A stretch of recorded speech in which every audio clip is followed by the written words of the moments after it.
Hola chicos, ¿cómo están? Buenos días. El día de hoy vamos a hacer un breve análisis de los indicadores económicos para que podamos entender la influencia de estos en el comercio internacional y por qué tú debes entender este tipo de cosas. En esta diapositiva, tú puedes observar el crecimiento económico proyectado que se da en un país. La línea que atraviesa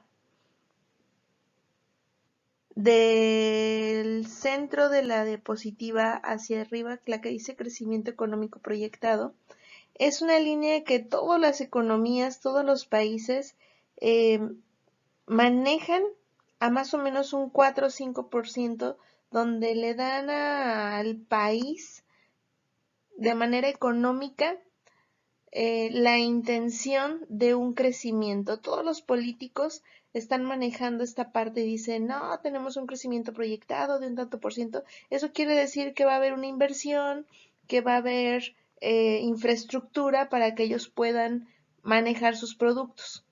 Mientras más certeza de un país de un crecimiento económico sostenido, entonces los inversionistas vienen y generan empleos.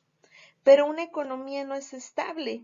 Una economía tiene recesiones, cuando bajan los movimientos económicos, cuando la gente deja de comprar, a tal grado que siempre llega a un punto que se llama depresión o valle, y a partir de ese momento se aplican políticas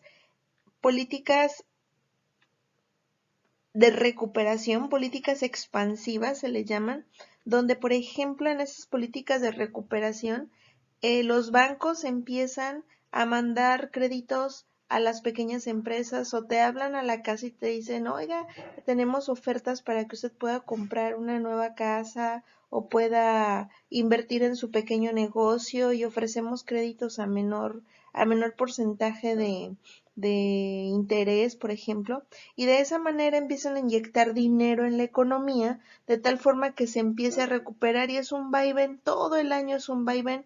De hecho, tenemos ciertas etapas en el año donde estamos generando dinero, por ejemplo, Semana Santa, el 14 de febrero, el 10 de mayo, todos los meses siempre hay un motivo por el cual hacen gastar a las personas aunque no requieran gastarlos. Es una manera de estar moviendo la economía dentro del país.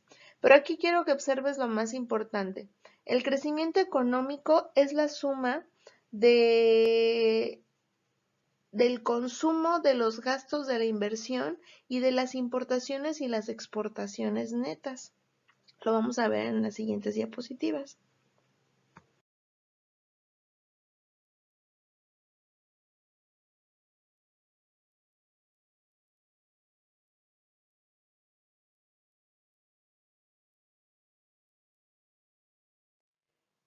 Antes de entender cómo actúan los indicadores económicos, es importante que entendamos sobre los agentes económicos que son distintos. Aquí hay un pequeño diagrama donde muestra la interacción de los agentes económicos, que es las familias, el gobierno y las empresas. Como puedes observar, las familias venden la mano de obra y los servicios a las empresas y consumen sus productos. Las empresas entonces contratan mano de obra y ofrecen los productos. Esta es la primera forma en la que empieza a circular el dinero dentro del país. Cuando deja de haber compra de productos, pues entonces empieza a haber recorte de personal, como lo que hemos vivido. Las familias pagan impuestos y consumen servicios al gobierno. Y el gobierno, con el dinero que recauda a través del SAT y de los impuestos, se supone que hace programas y servicios de seguridad, como por ejemplo la apertura de nuevas escuelas, la habilitación de hospitales, espacios públicos para recreación. De esa manera el gobierno está tratando de tener a la familia saludable. El gobierno también interactúa con las empresas, les da servicios, les da leyes de protección para cuando traen, ustedes saben mucho más de eso que yo, cuando traen productos sobre los aranceles y eso, y las empresas pagan impuestos y emplean a personas de las comunidades donde se establecen estas empresas. De esta manera, estos tres agentes económicos están moviendo el dinero y haciendo que se mantenga constante el ciclo de las regiones económicas.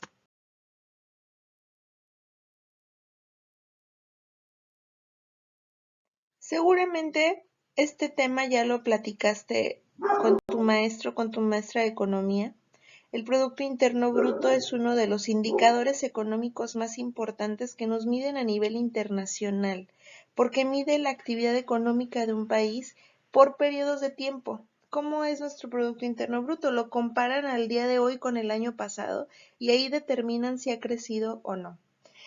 Pero es importante que sepas lo que dice en la segunda parte donde dice el valor de mercado es el valor de mercado de los bienes y servicios finales que se producen por los factores de producción en un año. Solamente se reportan las ventas totales de manera global en todas las empresas. Entonces, todo lo que las empresas reportan, los analistas del gobierno dicen, tenemos un bienestar económico, la región tal está empleada, tenemos un ingreso por persona de tanto, aunque en la realidad no sea así. Nosotros, por ejemplo, vivimos en una zona privilegiada industrial donde la mayoría de las personas están empleadas, pero hay zonas, sobre todo hacia el sur, donde las personas no todas están empleadas, pero hay una gran empresa que cubre lo que antes pasaba aquí en Lázaro. Por ejemplo, solamente Mittal generaba empleos hace mucho. Ahorita ya hay muchas más empresas. Como te comentaba, el Producto Interno Bruto es igual al consumo que hacen los agentes económicos, al gasto que hace el gobierno, a la inversión que hacen las empresas y al conjunto de importaciones y exportaciones. Se supone que un país está saludable cuando está haciendo más exportaciones que importaciones, porque estamos mandando lo que nos sobra de nuestra producción nacional, se supone.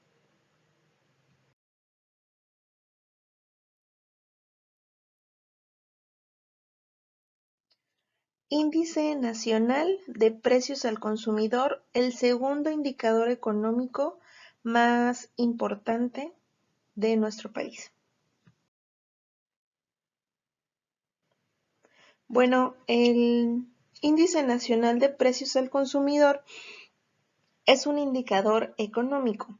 Su finalidad es medir la inflación, es decir, la variación de los precios de la canasta fija de bienes y servicios, lo que nosotros conocemos como una canasta básica. ¿Cómo funciona? Bueno, la canasta básica del 18 de abril del 2019 a lo mejor tenía un precio de 300 pesos y el día de hoy tiene un precio de 330 pesos, lo que quiere decir que ha aumentado la inflación un 10%. ¿Cuál es el problema aquí? Todos sabemos que los precios han aumentado. O si no, dime tú, ¿cuánto te costaba hace, no sé, 5 años comprarte unas sabritas y un refresco? ¿Y cuánto te cuesta ahorita? Es decir, tu dinero ya no alcanza para lo mismo. El punto es que no crecen de la misma manera que va creciendo el salario. Entonces, la inflación en sexenios pasados iba al 200% y nuestro salario crecía 1 peso, 2 pesos. Por eso cada vez que vas a Urrera, Walmart, no sé, a comprar los bienes, la despensa, sales con menos cosas y pagas 2,000, 1,500, 3,000 pesos y sales con 3, 4 bolsitas. ¿O no te ha pasado?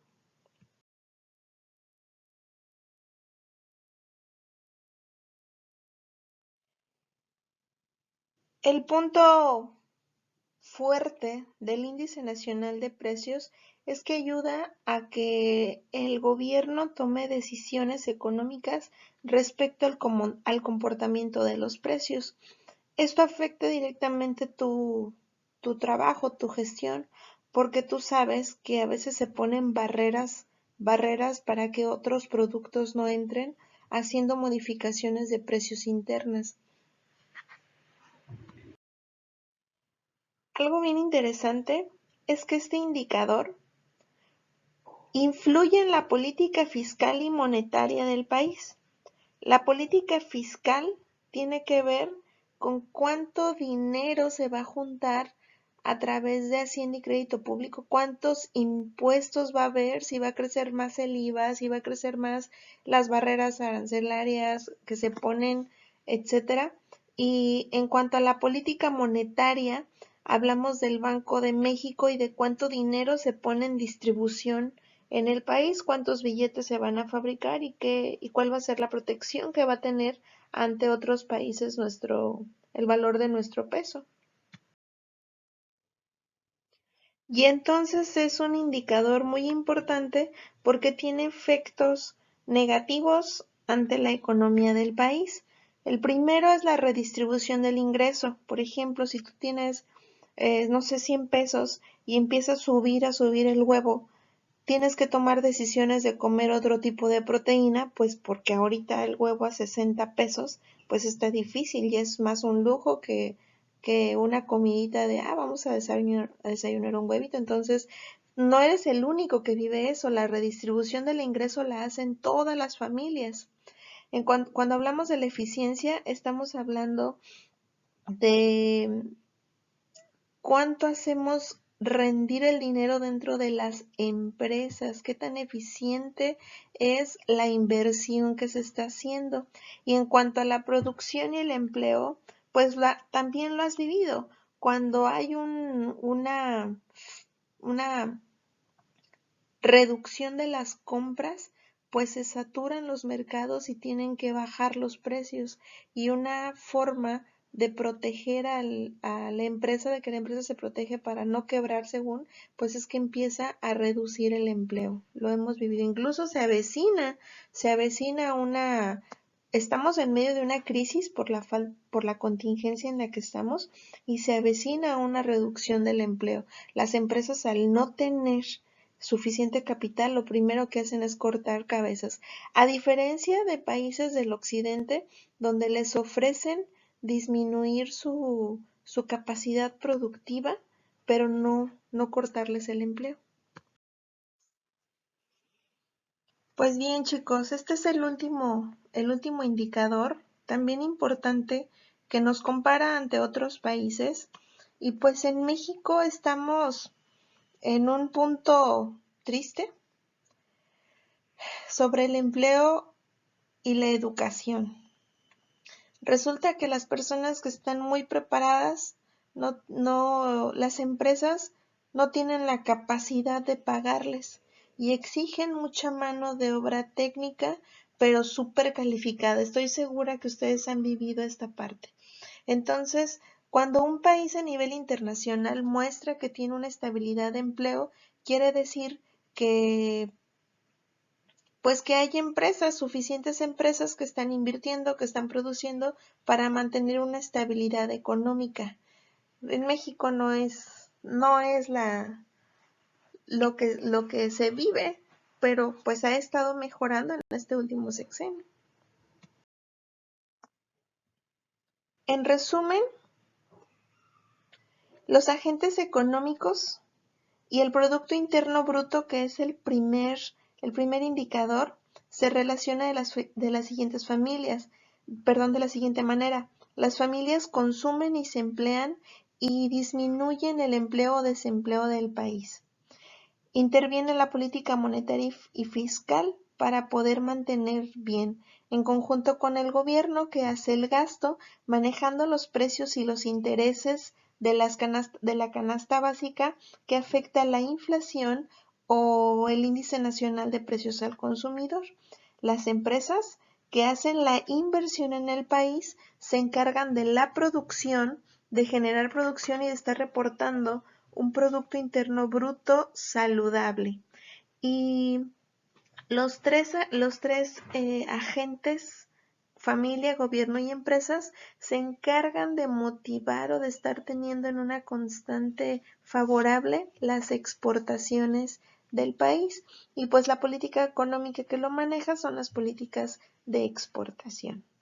En resumen, eso es un repaso de los agentes económicos y de cómo influyen en esto de la mercadotecnia.